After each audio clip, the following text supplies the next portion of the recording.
ka sa horizontal, yung pinakagitna, yun yung pinakamataas, no? And then bago mag-descend, bago bumaba. No? So yun yung mga hanapin natin, no? So eto, after 20 seconds, sabihin mo, nandito ka, no, sa B, o ano yung horizontal, ano yung vertical, at ano yung speed sa ganyan, di ba? And ano yung highest distance dito na naabot nung projectile or nung bala ng ano ba to? Mortar, no? Mortar, yung pinaka cylinder niya, yung pinaka baril niya, no? So, ano ang ilang consideration natin dito? V sub y is positive if directed upward and negative if directed downward. At any point below the origin, the sign of y is negative. So, yun yung mga ilang conventions. Pag nakuha mo na yung given, I think anong susunod mo? Dapat alam mo yung equation na gagamitin. Di ba? Kasi may binigay na yung mga equation dyan eh. Okay? So, di ba mayroon tayong time? Di ba time? 20 seconds. So, pwede mong i-plug in doon. Yung acceleration due to gravity, meron naman. Di ba? 1/2 is constant. Ito naman, V sine theta t. Meron ba tayong velocity? Are we given the velocity value? Meron, di ba? Ayan 150 per second. So, ibig sabihin, hanap ka ng, ng equation na mapaplug in mo at magagamit mo and then makukompute mo yung mga kailangan. No? So, ito, 150 meter per second. Ito yung sine 60 kasi 60 degrees yung angle. And then, 20 yung time. So, with all this given na pwede mong gamitin, tas pwede mo siyang i-plug in sa equation na to, you will get y, yung vertical value. Ayan, no? Yung y. Ito yung pinapahanap y. Diba? So, ayan, no? Ito yung ating ginamit po na equation. V sine theta t in time minus 1/2 gt squared. Okay? So, all we have to do is just to plug in. Velocity is 150 meter per second. The angle is 60. Then, time is 20. Minus 1/2. G is constant at 9.81 meter per second square. And square of time. So, pag na-compute mo yon, hindi na natin, we assume na tama itong galing sa lecture. So, ang distance pala na nakuha in terms of horizontal ay 636 meter. Ito po. Hey, 636 meters. No? Ito. Mula dito sa origin niya sa canyon o sa canon, ito yung x component. So, isunod na natin yung next. Ano ba yun? Yung pwede yung yung y pala ang na-compute natin. No? Ito. Yung y. Ito. No? So, ito yung y. Yan. Ito yung x. No? So, yung y na compute natin, yung x. Ano ba yung x? V cosine theta t. Saan natin nakuha yun? Ito yun.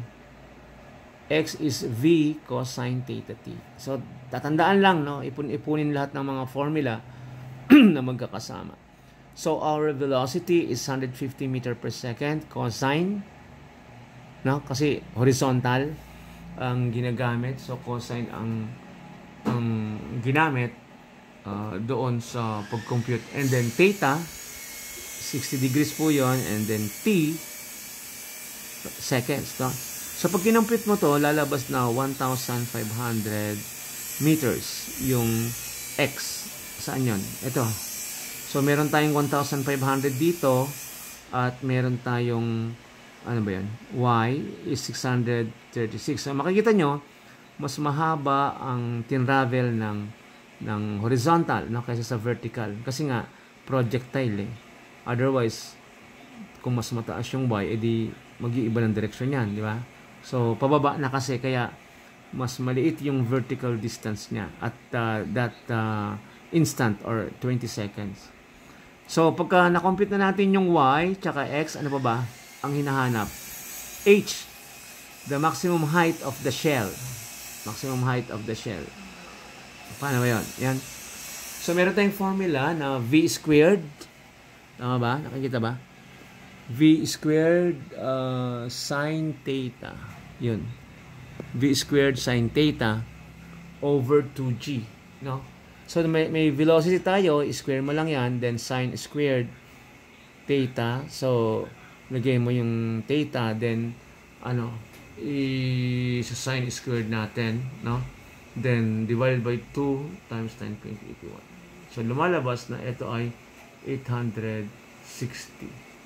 So we were able to solve yung maximum height, tapos yung y or vertical component, and then the x. Yun lang ba tinatanong?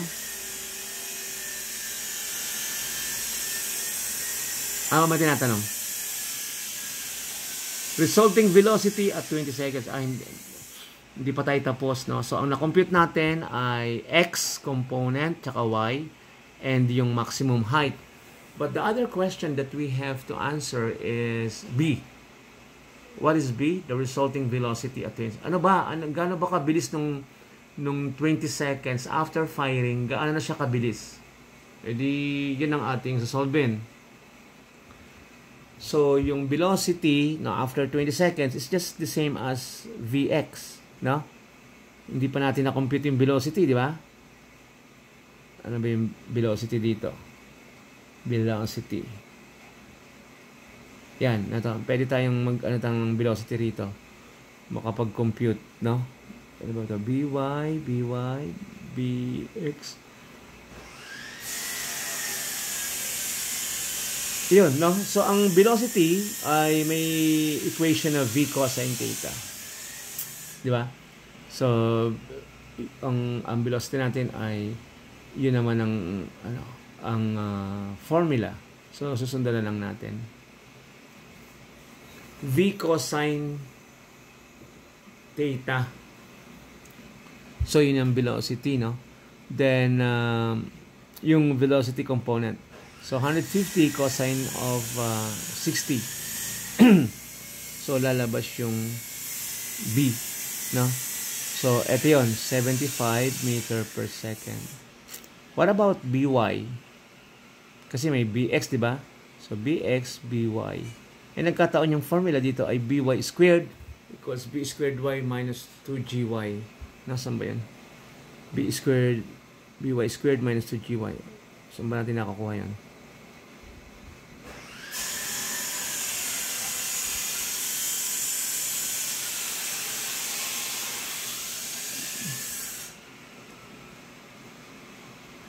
Ano yun? Galing dito yan, no? B squared equals initial velocity squared plus 2as. Kasi ito yung A, acceleration, magiging gravity na yan. Then yung S is distance na magiging Y. Kaya, tinitingnan natin yan. Ano ba yan? Ano ba yung tumunog na yan? May nagpapa-admit pa? Uwian na? May nagpapa-admit ba, guys? O meron, no? Si Supan, Mark. Mark Supan, tama-tama. Papaalis na kami. Mark, matraffic ba sa bahay, Mark? Alas 3 na, di ba? Nasa bahay? Sir, nasa daan po ako, sir. Sa daan? Kala ko na traffic ka sa bahay. Sa bahay na nga, na-late pa. Ha? Okay, habol ka na lang, ha, Mark? Ha? Kasi nag-start na kami, ha? 1 oras na. Okay, ibig sabihin na-compute na natin yung velocity which is represented by B as in boy, Bx. Kukunin natin yung velocity naman ng Y, no? Mayroon kasing velocity sa X, may velocity sa Y. E paano mo kukunin yung resultant? E di Pythagorean, di ba? Pythagoras, kilala niyo pa ba si Pythagoras? Nagpahirap sa atin eh. Di ba? Nagpahirap sa atin, patay na eh. Ang dami, lagi pa nating naaalala kasi may mga formula siya na inimbento. Kaya ganyan, pag magagaling eh, kahit patay na, inaalaala. Pag wala kang naambag sa lipunan, walang makakaalala sa'yo kundi nanay mo lang. Tsaka mga kaibigan. So, eto, no? So, merong X, merong Y. Kukunin mo yung resultant niyan, dun sa, hypotenuse. Di ba nag-invento ng ganyang formula si Pythagoras. Kaya tinawag na Pythagorean, no? Pythagorean. Okay? So, paano yan? Ito yun, no? Computin muna natin yung component ng speed or velocity sa y. Naintindihan ba? Ito. Balik tayo sa illustration. Ito. Medyo magulo na. Nagkanda patong-patong na eh. Ito sa point B na to, class. Ito yung point B. Tinatanong tayo ng problem, ano daw yung bilis dito sa point na to. Nung nandito na. Saan bang point to?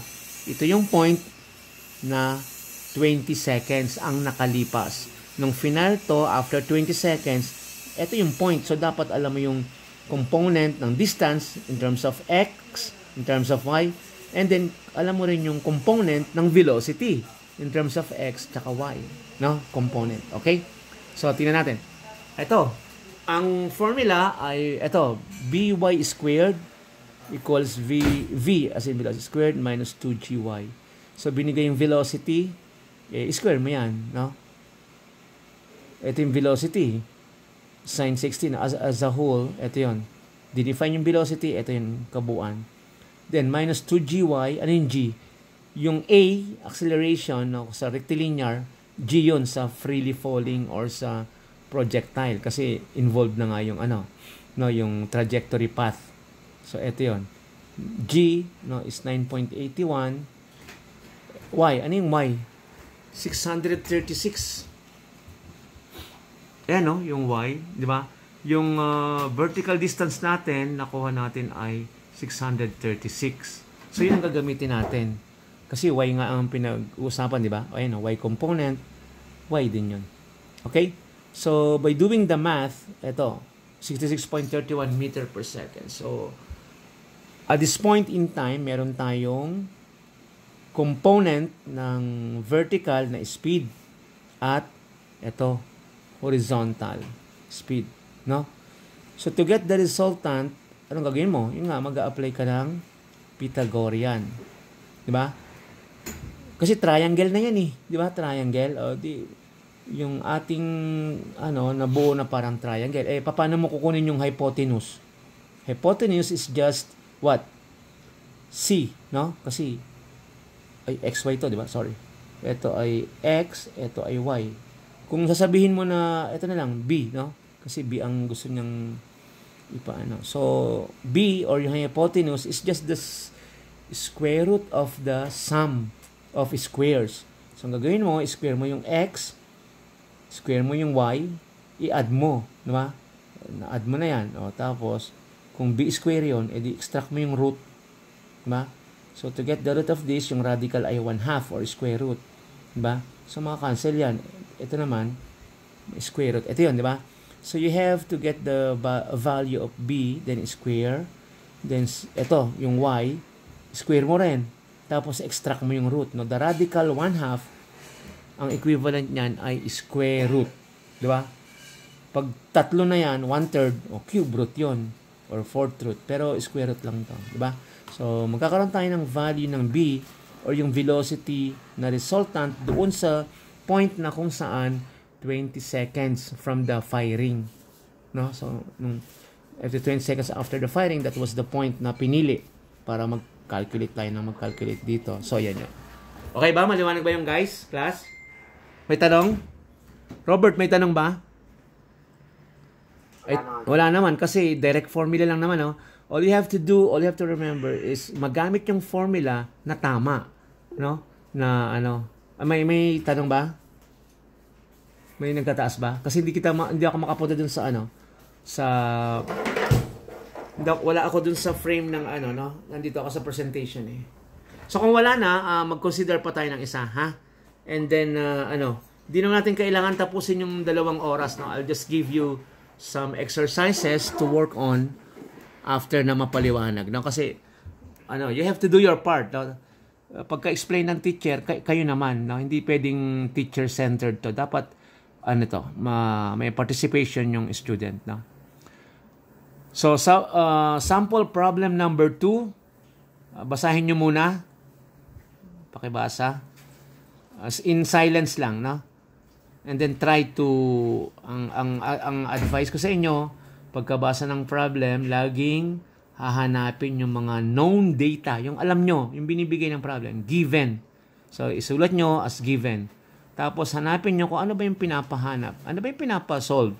Ang tawag doon ay required, no? Para magkaroon tayo ng ano ba, ng format. So, kunin nyo yung mga given, tapos ano ba yung pinapahanap, di ba? Figure, nandiyan na yung figure, no? If you are diligent enough to, ba? Para maintindihan nyo, i-drawing nyo. No? Kasi kung naintindihan nyo, madaling intindihin pag naka-drawing eh. No? So, ito yung horizontal, ito yung angle, ito yung velocity, then ito yung projectile motion. Yan, no? Tapos ito yung farthest distance, yung range, no? Or yung x na sinasabi. Yeah? Okay? So, I'm giving you, mga 3 to 5 minutes. Pakitry, and then magtatawag ako ng volunteer, no? And that will be counted as your recitation. Tinatandaan ko yung mga nagre-recite, ha? Tsaka naka-record tayo. Ginamit ko yung cellphone sa pagre-record. So, I'm giving you 3 to 5 minutes from now. Try to analyze and then try to answer, no? And then, I'll get back to you para tawagin kung sino yung ready na, no? And then, ginigrade na natin yung nag-e-effort sa recitation. Okay? So, off ko muna tong sound. No? Baka marinig nyo yung mga sound dito sa bahay. Yan. Try to capture by screenshot. No? Kasi baka malipat or so. No? I-screenshot muna para ma-analyze nyo mabuti. You can write dun sa inyong papel whether, no? Pwede kayong magsa papel ng yellow pad or coupon band. Kahit ano. Diba? Or kung kaya nyo naman ng PowerPoint or Excel, pwede rin. Basta you can present it properly para... Ay, wala pala akong sound para akong ewan. Kinlose ko pala eh. Ba yan? You can present it properly, no? Whether yellow pad or white pad or kung Excel or PowerPoint, ha? So, let me flash it again and then I'm gonna turn off yung sound muna dito. 3 to 5 minutes.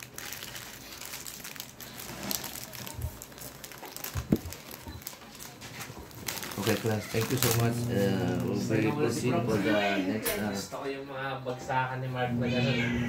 Ni Mark. Sino? Yung mga datingan ni Mark na yan. Isang oras. Late na nga nag-start. Isang oras pa na rin. Okay, class. We're gonna proceed to the next meeting. Ay, salamat ha. And we're gonna highlight the entrance of Mr. Mark. Tama ba ito? Salamat, napaalis ka. Online na nga lang. Kala ko na traffic sa bahay eh. Kasi online sa bahay lang ang alam ko eh. Hindi, nasa labas daw siya eh. Baka nagpataya pa ng ano eh. Kung wete. Hindi, iba din dito yung Baka may pun ka iba pa rin eh. kasi yung... Hindi, naka-off. No, this one. Hindi, yung nasa record mo. I-mute mo yan dito. Ayun pala. I-mute mo. Kain kayo? Paano ba yung mute Okay dito? lang sa inyo. Ikakat na lang yan. Ikakat na lang. Kahit Hindi, i-stop niya na, tito.